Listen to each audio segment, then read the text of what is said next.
Bonjour les amis, je suis heureux de vous revoir après ce dimanche que nous avons vécu ensemble, tellement encourageant à plus d'un titre. Et si je me retrouve là au cinéma tout seul, c'est tout simplement que l'enregistrement de la prédication n'a pas fonctionné.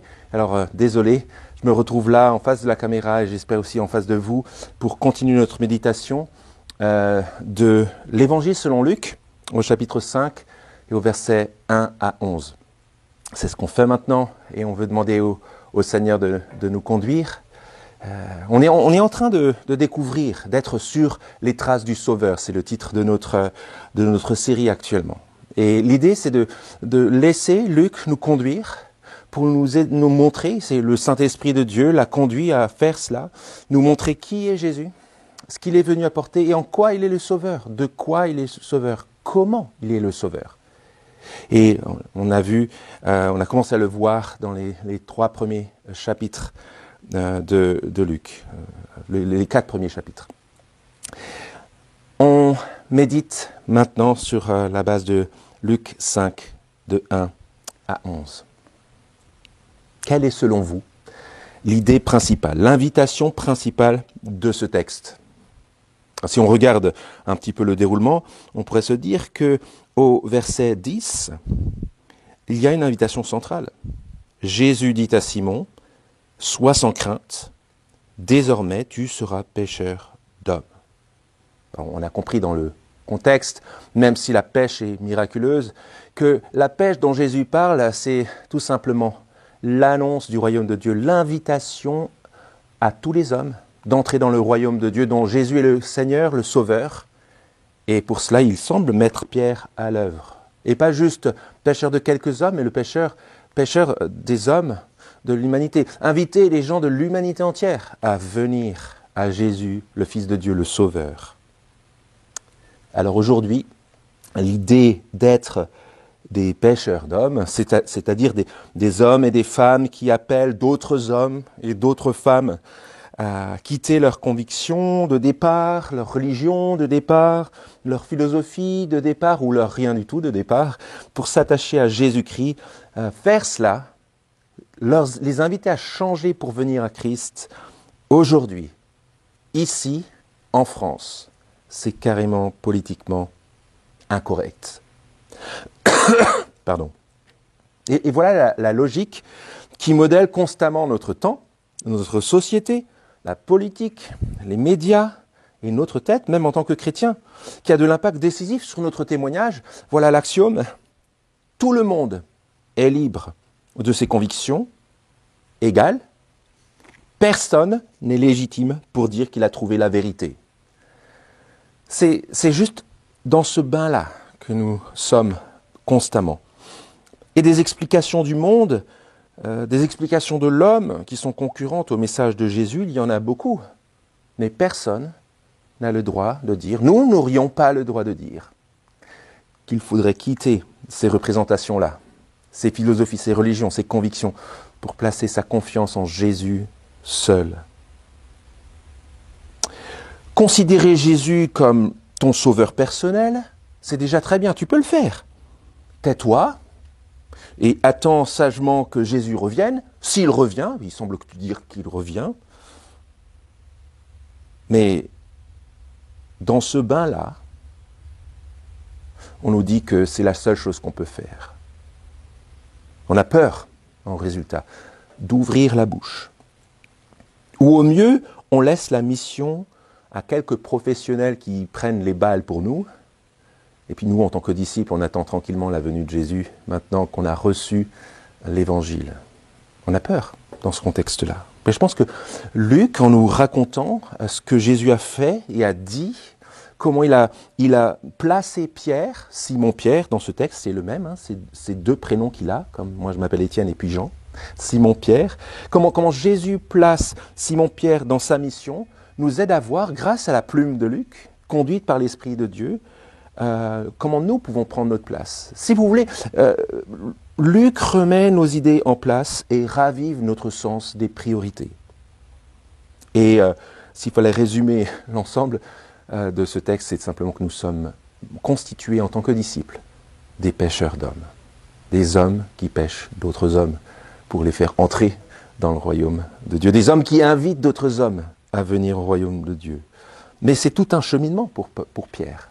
Et Jésus lui fait passer dans un cheminement essentiel qui est aussi, et qui devrait être notre cheminement à tous. Dans les versets 1 à 3, on voit Pierre aux côtés du Maître, mais assez rapidement, des versets 4 jusqu'au verset 10, on voit Pierre plutôt au pied du Maître. Et une fois que Pierre a été aux côtés du Maître, mais aussi plutôt au pied du Seigneur, pas juste le Maître, mais le Seigneur, alors il se retrouve au service du Sauveur. Aux côtés du Maître, au pied du Seigneur, au service du Sauveur. C'est ce que Pierre vit ici, c'est ce que Jésus fait vivre à Pierre, c'est ce qu'il nous invite à vivre tous. Regardez le verset 1 qui, en fait, pour nous lecteurs de Luc, n'est pas une surprise. La foule se presse autour de Jésus pour entendre la parole de Dieu. C'est dans la continuité directe de ce qu'on a vu la semaine dernière, dans Luc au chapitre 4 et au verset 31 à 44.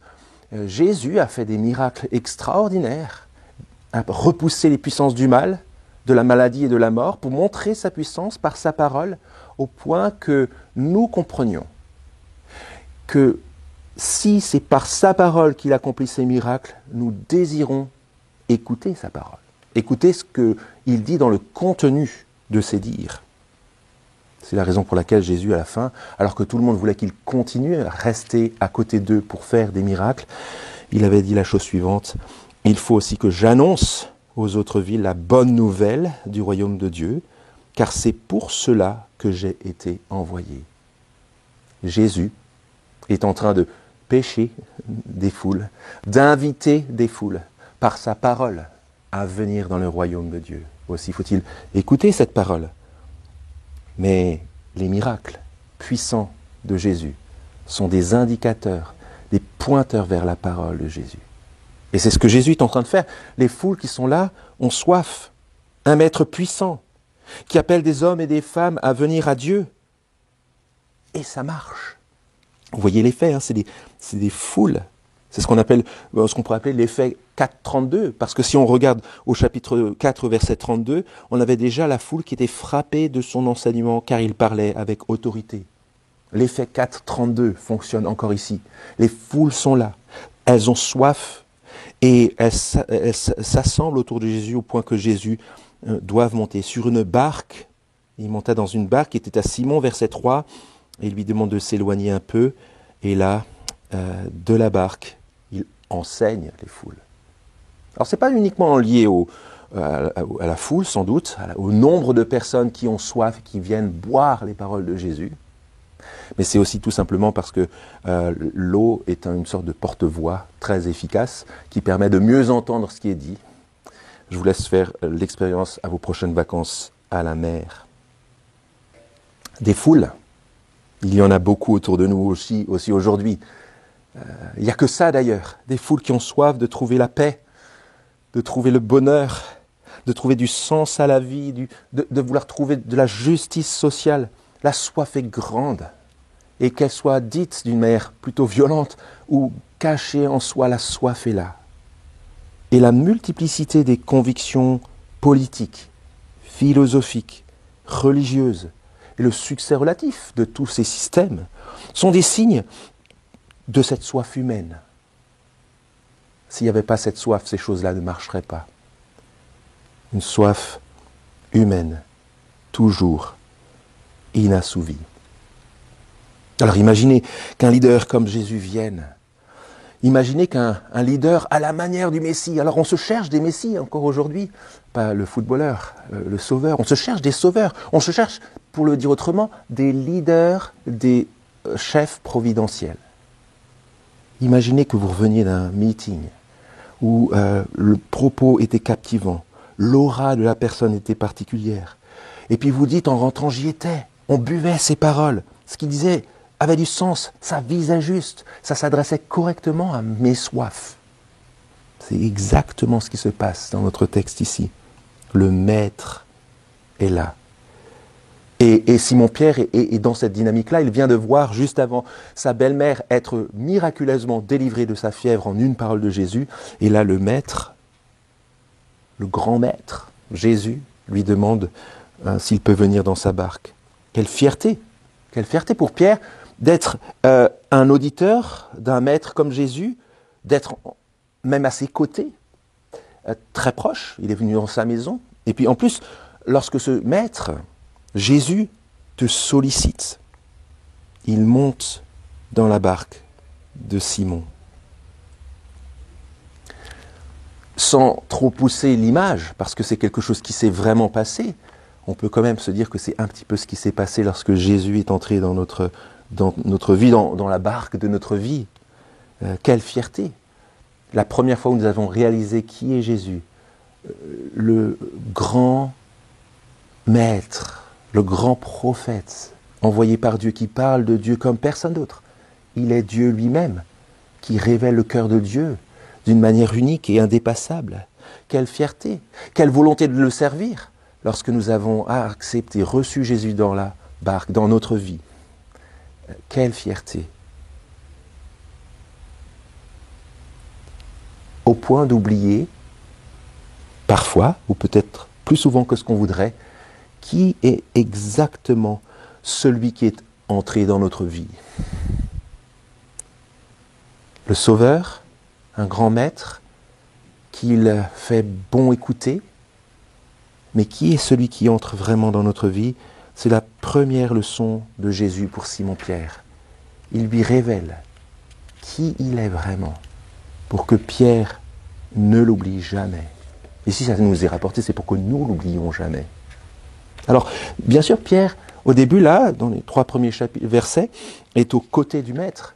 Mais très vite, il se retrouve au pied du Seigneur. Et c'est cette pêche miraculeuse qui le conduit vers cela. Luc fait de nous, en fait, les témoins d'un bouleversement fondamental chez Simon-Pierre. Fondamental. Il passe du verset 5 à « Maître, nous avons travaillé toute la nuit », jusqu'au verset 8 où il l'appelle « Seigneur, éloigne-toi de moi ». Jésus, dans sa représentation et sa compréhension, devient pour lui le Seigneur. Il a compris qui était Jésus. Pas juste un maître à penser, pas juste un grand maître à penser, pas juste un guérisseur. Il est le Seigneur. Et dans le vocabulaire de Luc en particulier, dans la Bible, Seigneur égale Dieu. C'est un mot utilisé dans la Bible pour dire qu'il est Dieu. Quel bouleversement! Quel bouleversement! Premier choc. Premier choc. Qui conduit Jésus à conduire Pierre vers cette réalisation-là. C'est que Jésus est le maître sur toute sa vie. Regardez le verset 4.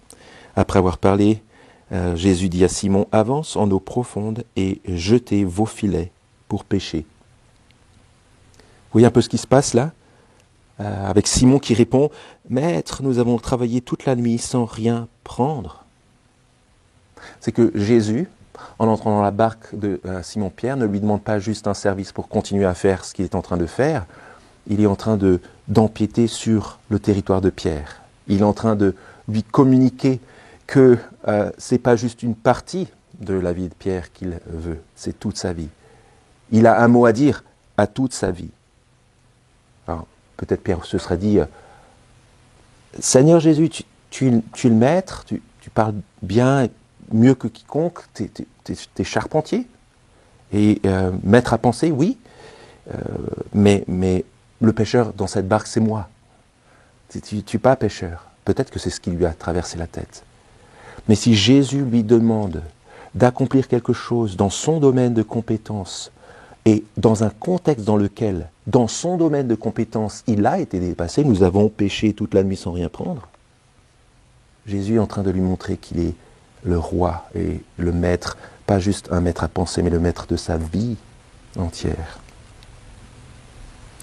Et quelle réponse appropriée de Pierre? On y reviendra, mais je le signale déjà maintenant. Regardez ce que Pierre répond au lieu de contester. Il dit « Maître, nous avons travaillé toute la nuit sans rien prendre, mais sur ta parole, je jetterai les filets. Quelle belle réponse, appropriée, d'un homme qui est prêt à répondre, est prêt à laisser Jésus empiéter sur la totalité de sa vie, même sur son domaine de compétence. Est-ce qu'on est prêt toujours à faire ça? C'est pas sûr, peut-être que Jésus c'est le Jésus du dimanche, mais pas de mon travail, pas sur mon travail, pas sur mes relations, pas sur la totalité de ma vie. Pierre apprend cela pour nous, pour que nous puissions réfléchir de quoi exactement Jésus est le maître de notre vie. Et puis ça c'est le premier choc, Jésus est le maître sur toute notre vie, mais il y a le deuxième choc aussi. Jésus détient tous les pouvoirs. Jésus est au contrôle de tout, de bout en bout. Regardez ce qui se passe. Et ne boudons pas notre plaisir. On l'appelle la pêche miraculeuse. Alors oui, la pêche miraculeuse, quand Jésus a permis à Pierre de remplir ses filets, oui, c'est extraordinaire. Non, ne boudons pas notre plaisir. C'est un vrai grand miracle incroyable qui se produit alors que Pierre, le pêcheur professionnel, a dit à Jésus, ça n'a pas marché, dans la période la plus propice des 24 heures, c'est la nuit, et là c'est le jour maintenant, on n'a rien pris. Mais regardez ce qui se passe, regardez le miracle. Ils prirent une grande quantité de poissons, verset 6. Et leurs filets se rompaient. Ils firent signe à leurs compagnons qui étaient dans l'autre barque de venir les aider. Ils vinrent et remplirent les 2 barques au point qu'elles enfonçaient. Un miracle extraordinaire. Dans le domaine de compétences de Pierre, qui montre qui est Jésus en fait, sans un mot. Jésus a rempli les poissons, les filets de Pierre de poissons. Deuxième réponse appropriée de Pierre. Après avoir dit « Sur ta parole, je jetterai les filets », regardez ce qu'il dit au verset 8. Quand il vit cela, Simon-Pierre tomba aux genoux de Jésus et dit « Seigneur, éloigne-toi de moi, parce que je suis un homme pécheur. » C'est pas qu'il cesse de croire que Jésus est un maître à penser, c'est qu'il réalise que le grand maître qui parle à la manière de Dieu, d'une manière extraordinaire de Dieu, dont on boit et mange les paroles, n'est autre que Dieu lui-même. Seigneur. Bien sûr que c'est la réponse appropriée. Jésus n'est autre que le Seigneur. Il n'est pas juste un maître en parole, il est le maître de l'univers. Il n'est pas dépassé par ce qui nous dépasse, à commencer par le mal, la maladie, la mort, ce qu'on a vu la semaine dernière dans Luc 4, et aussi par les contraintes de la nature. Il est le maître de l'univers. Quel contraste avec Pierre. Et c'est ce contraste-là qu'il voit. Qui est celui qui est entré dans ma barque? Est-ce qu'il y a vraiment suffisamment de place pour Jésus dans ma barque? Il est si grand. Alors bien sûr, nous, on aime se comparer. Et j'avais mis sur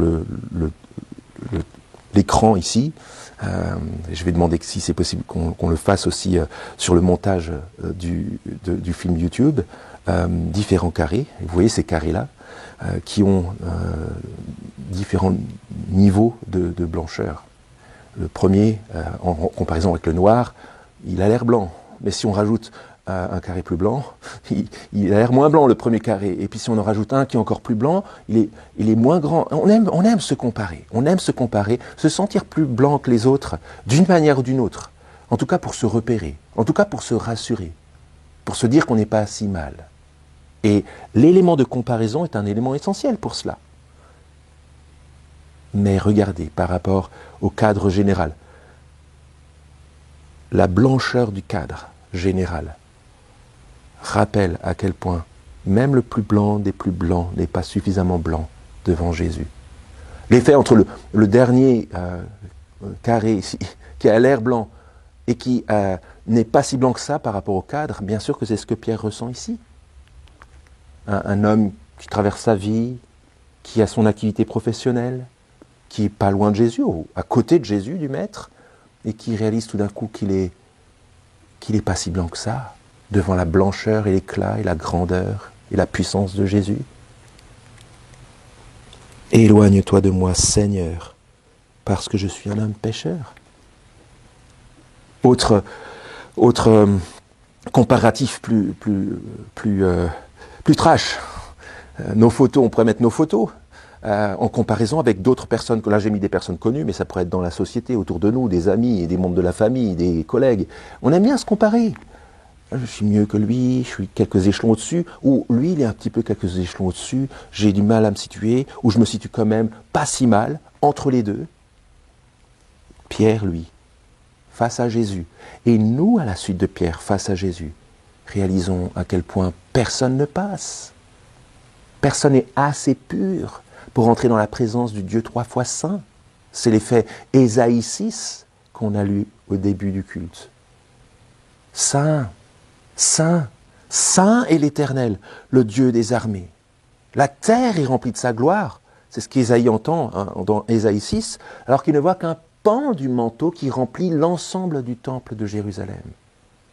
Et Ésaïe qui dit « Malheur à moi, parce que je suis un homme pécheur, et j'habite au milieu d'un peuple pécheur, et mes yeux ont vu le roi de gloire. » C'est l'effet que ça donne lorsqu'on réalise qui est dans notre vie, qui est dans notre barque.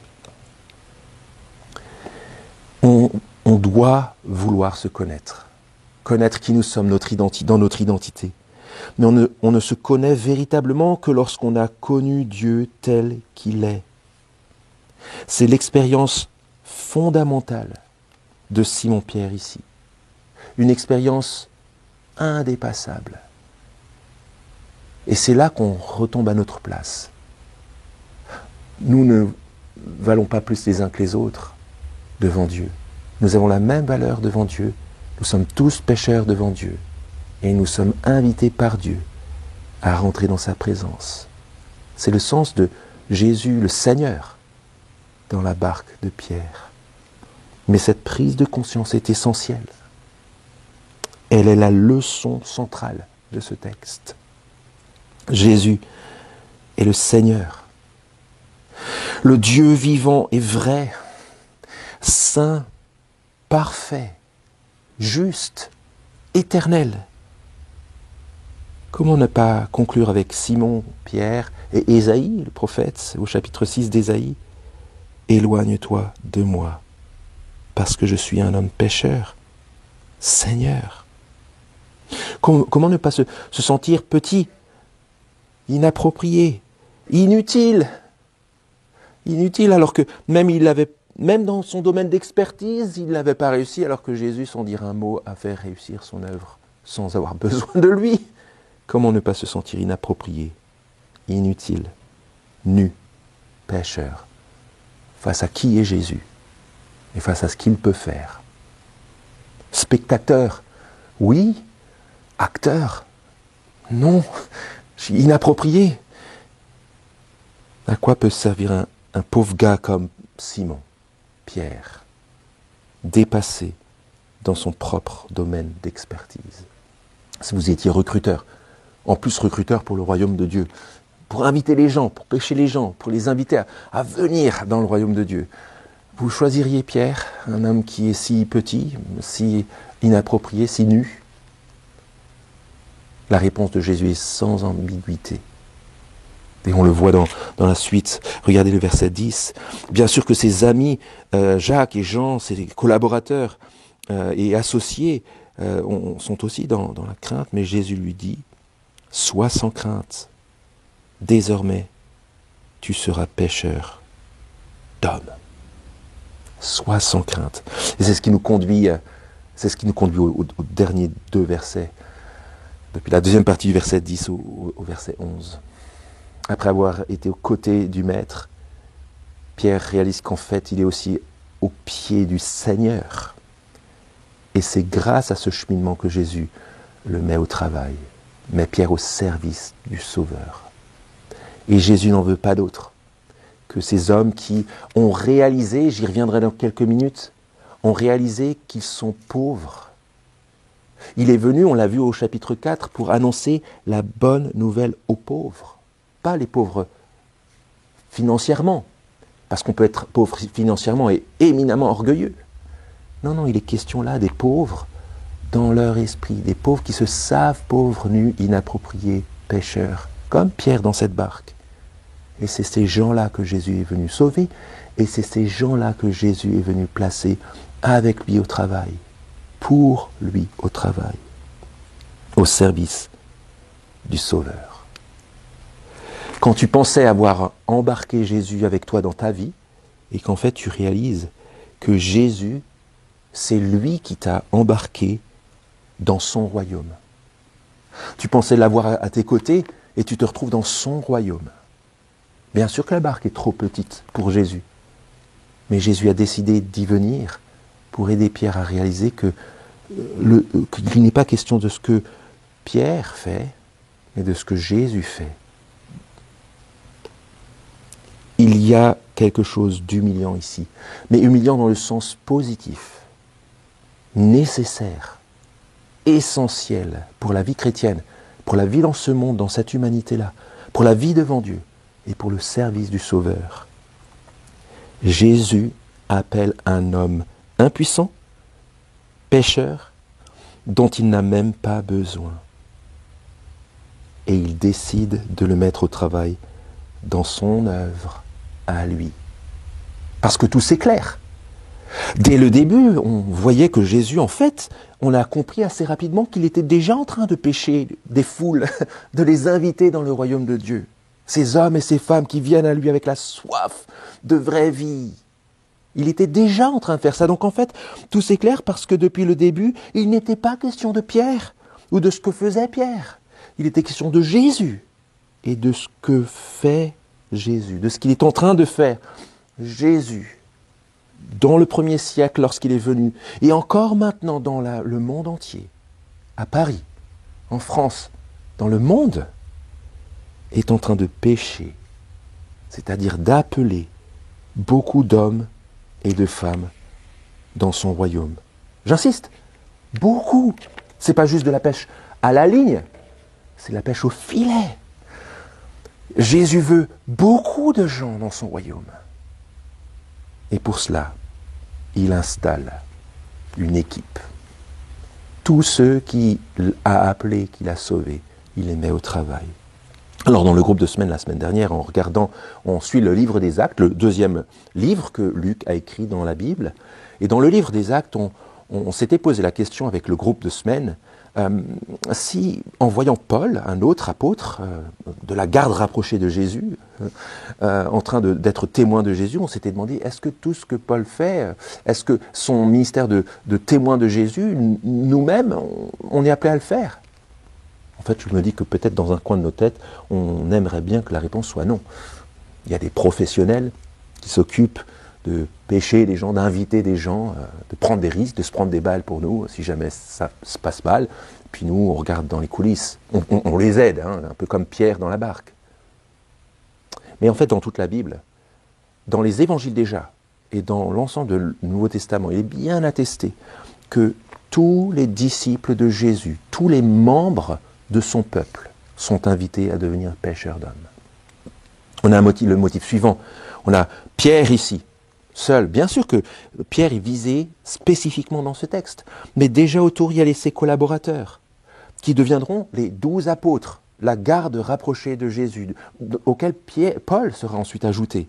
Et puis ensuite, il y aura dans le même évangile 72 disciples envoyés avec les apôtres pour faire cela, cette grande pêche. Et puis on sait qu'il y avait eu 500 témoins de la résurrection de Jésus qui ont continué ce travail après. Et puis sur cette base-là, à tous, Jésus dit, vous serez mes témoins jusqu'aux extrémités de la terre.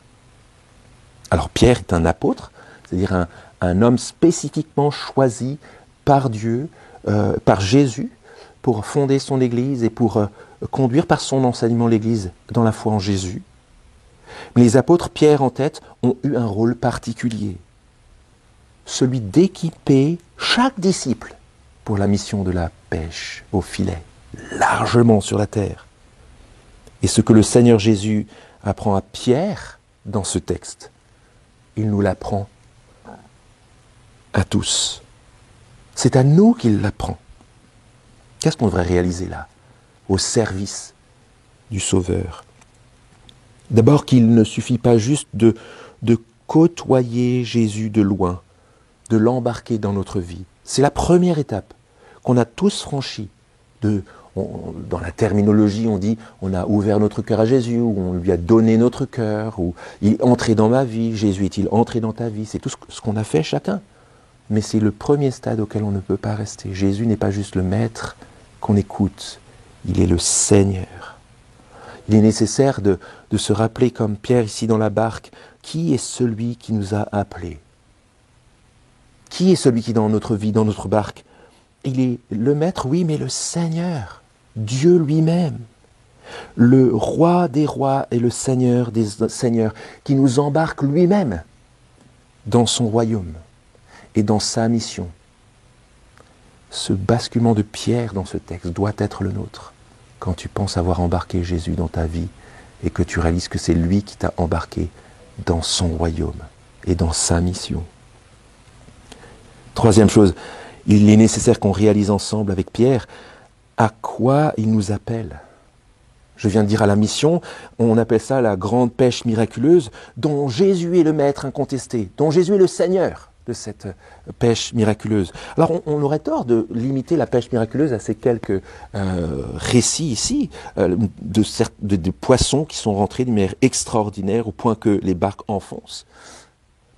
La pêche miraculeuse, c'est la vraie pêche des hommes qui entrent dans le royaume de Dieu. Et elle est toujours miraculeuse. C'est toujours miraculeux de voir un homme, une femme passer des ténèbres à la lumière, passer d'ennemis de Dieu à amis de Dieu, passer de la mort spirituelle à la vie, passer du jugement de Dieu au pardon de Dieu, passer du rejet de Dieu à la foi en Jésus-Christ et au pardon éternel. C'est toujours un miracle. Et la pêche miraculeuse, véritable, se poursuit aujourd'hui. Elle se poursuit à Paris, en ce moment. Jésus est en train de pêcher à travers ses serviteurs. Et il est en train d'être dans cette pêche miraculeuse. Il est nécessaire qu'on s'en souvienne. Et enfin, quatrième chose à réaliser, il ne suffit pas de côtoyer juste Jésus, il ne s'agit pas juste de savoir qui est celui qui nous a appelés, il est Dieu lui-même. Il ne s'agit pas juste de savoir à quoi il nous appelle, la pêche miraculeuse, mais enfin, il est nécessaire de se rappeler constamment qui est ceux que le Maître, le Seigneur appelle à la tâche. Des hommes pécheurs. Et ça, c'est pas juste au moment d'entrer dans la foi. C'est le motif constant du chrétien. Qu'il soit responsable d'église ou qu'il soit dans la vie chrétienne au quotidien, dans son travail, au service du même maître de la grande pêche miraculeuse. Je ne l'ai pas ici, mais je demande aux techniciens d'inclure l'écran où il y a la citation de Calvin que j'aime. Je ne m'en rappelle pas par cœur, donc je vais faire un moment de silence. Je vais vous laisser le lire.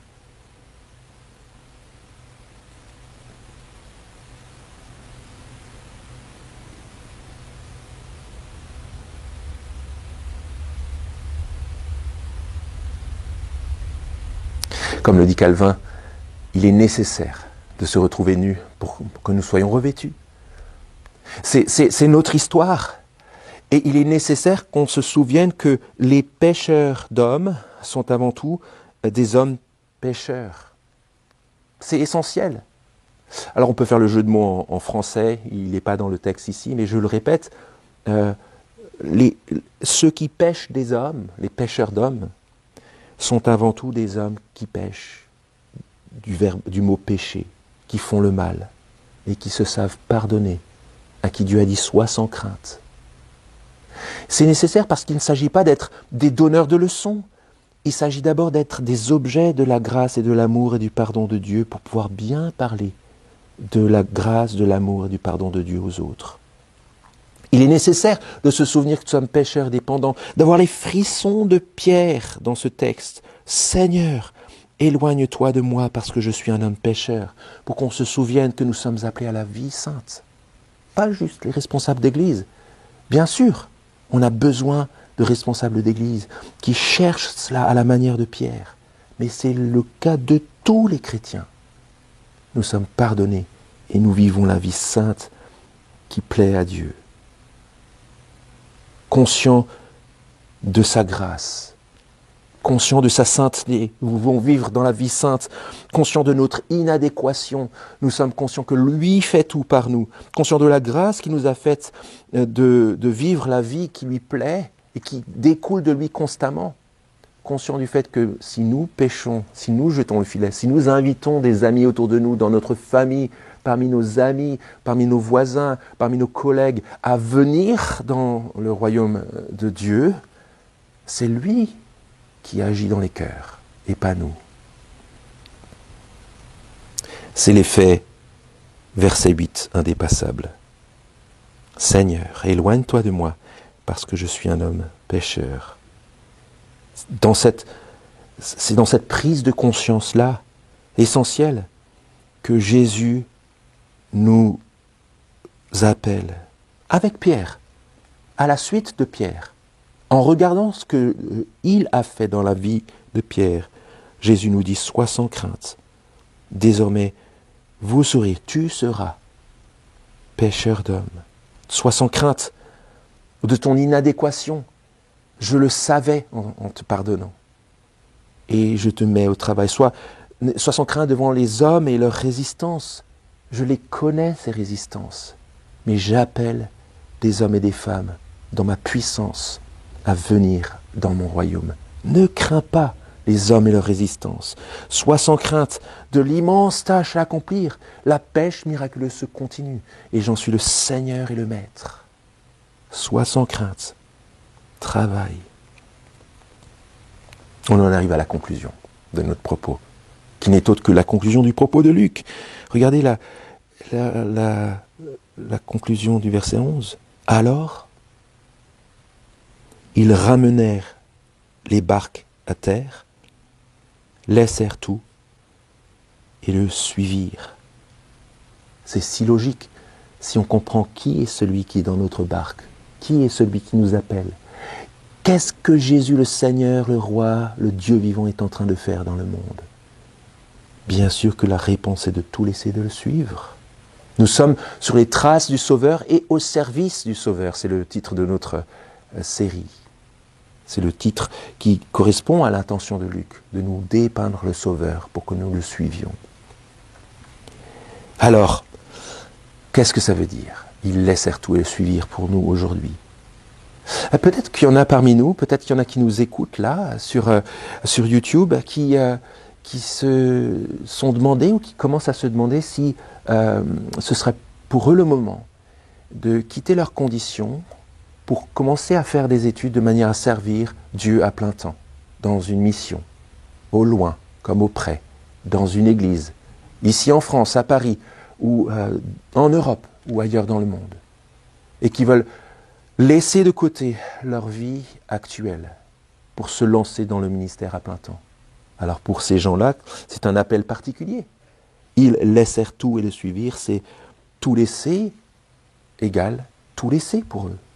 Il s'agit de tourner une page courageusement pour aller de l'avant. Ce n'est pas l'appel de tout le monde, mais c'est un appel où quand on sent notre cœur brûler pour cet appel, il faut répondre oui. Comme Pierre, comme ses collaborateurs. Je serais passionné qu'on vienne me voir ensuite et qu'on vienne me dire j'aimerais en savoir plus. Comment faire pour me lancer à plein temps dans le ministère, dans la pêche miraculeuse, pour équiper les chrétiens à être eux-mêmes des pêcheurs d'hommes où ils sont, pour encourager les gens à venir au Christ. Venez me voir. Mais ça, c'est des appels particuliers, mais dans le cadre d'un appel général. On l'a compris. On le voit très bien dans le livre des Actes, que je vous invite à lire, mais déjà dans l'évangile de Luc. L'appel est général. Ils laissèrent tout et le suivirent. C'est quelque chose que nous devons tous apprendre à faire dans notre quotidien. Et ce n'est pas forcément laisser notre condition, mais c'est plutôt savoir comment, dans notre condition, dans ce que nous vivons, dans nos dons, dans notre travail, dans nos aptitudes professionnelles, relationnelles, dans nos familles, dans notre utilisation de l'argent, du temps, de l'énergie, nous alignons toutes ces choses sur la priorité de la pêche miraculeuse. Ça, c'est une manière très concrète pour tous les chrétiens de dire « je laisse tout et je te suis ». Parce qu'il ne s'agit pas de notre petite vie, il ne s'agit pas de ce que nous faisons, Il s'agit de Jésus le Seigneur. Et il s'agit de ce que Jésus est en train de faire en ce moment dans le monde. Dernière chose. Ici à Paris, on se dit souvent c'est tellement difficile, tellement dur, la pêche. Les gens sont tellement loin, ont d'autres préoccupations, entendent tellement d'autres voix. Peut-être que c'est votre réalité, auprès de vos amis, votre famille, vous avez essayé. Et puis vous dites avec Pierre, j'ai travaillé toute la nuit, verset 5, sans rien prendre. Peut-être que ça fait des années que vous avez travaillé dans la nuit de Paris, de votre région, sans rien prendre. C'est décourageant. Et c'est quelque chose qu'il faut savoir dire au Seigneur. Seigneur, j'ai travaillé toute la nuit sans rien prendre. Mais la réponse, c'est pour ça que je vous disais au début que la réponse de Pierre est appropriée et utile pour nous encore aujourd'hui. Regardez le mais de Pierre au verset 5. Maître, nous avons travaillé toute la nuit sans rien prendre, mais sur ta parole, je jetterai les filets. Le découragement ne doit pas être notre dernière parole. Ce mais de Pierre-là, c'est la réponse appropriée d'hommes et de femmes qui se savent inadéquats, fatigués, nus, impuissants, mais qui savent, grâce à ce que Pierre a vécu là, ce que Jésus a fait vivre à Pierre, que nous avons raison de continuer à jeter les filets, parce que la pêche va se passer. La pêche sera grande. On le verra à la fin, en tout cas, si ce n'est dans des miracles de conversion de gens autour de nous aujourd'hui. Est-ce que Pierre a eu raison de jeter les filets? Bien sûr. Est-ce que nous avons raison de continuer à jeter les filets, à parler de Jésus, de l'Évangile, de l'offre de pardon de Dieu et que Dieu offre par Jésus le Seigneur, son Fils, le Fils de Dieu? Oui, nous avons raison de le faire. Et nous avons la promesse du Seigneur. Sois sans crainte. Désormais, tu seras pêcheur d'hommes. Je vous invite à prier. Seigneur, tu connais nos luttes, tu connais nos résistances, et nous te remercions d'avoir permis, grâce à ce texte, que nous nous souvenions qui est celui qui est dans notre barque, dans notre vie, le grand Seigneur glorieux, ton Fils éternel. Et nous te remercions de nous l'avoir donné pour être pardonnés de nos péchés, mais nous te remercions de nous l'avoir donné aussi pour que nous puissions faire le comparatif blancheur entre notre prétendu blancheur et ta pureté éternelle et parfaite, devant laquelle nous ne tiendrions pas si tu ne nous avais pas pardonné. Et nous te prions, Seigneur, que tu nous donnes de dire comme Pierre, Seigneur, éloigne-toi de moi, car je suis un homme pécheur, et de recevoir ta parole dans la bouche de Jésus, ton Fils. Sois sans crainte, je te ferai pécheur d'hommes. Garde-nous de tout laxisme, de toute dilettante, de toute paresse. Garde-nous de tout découragement. Aide-nous à nous souvenir que, quand c'est ton temps, tu fais venir des hommes et des femmes dans ton royaume. Et que, encore, et encore, et encore, et encore, dans la foi, dans le Seigneur glorieux, dans sa puissance de sa parole, nous voulons jeter les filets. Nous te prions toutes ces choses dans le nom précieux de Jésus, notre Maître et notre Seigneur, ton Fils. Amen.